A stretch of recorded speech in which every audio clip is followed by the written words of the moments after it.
If you or your fiance have children from a prior relationship, you should consider a prenuptial agreement for what will soon become your blended family. And here are the 5 things I want you to consider so that your financial obligations, parenting arrangements, and estate planning terms are all properly addressed.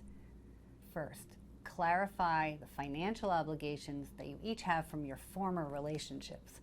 If you or your fiance are obligated to pay child support or spousal support, you should have a clear understanding of what those financial obligations are and how long they'll last. Second, discuss whether one partner will be reimbursed for the financial contributions that they may make to the marriage. For example, if one spouse uses their income to support their former spouse or children from their prior marriage, it's important to discuss whether there'll be repayment to the other spouse if the marriage ends in divorce. It's much better to have these conversations before you get married and make sure you and your partner are on the same page before conflicts arise. To provide long-term financial security for your new blended family, you want to consider whether your existing life insurance policies need to be changed in any way or whether you'll get new policies.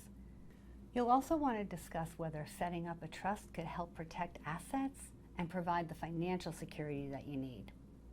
And fourth, how will you each spend time with your blended family?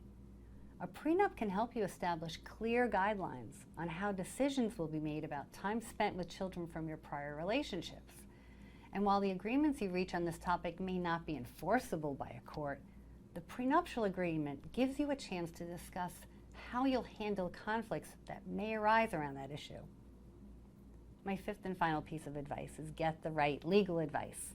In addition to the family law attorney who will help you negotiate and draft your prenup, you should probably consult with a trust and estates attorney to help you talk about those trusts that we talked about and life insurance and how it will all align with your prenup.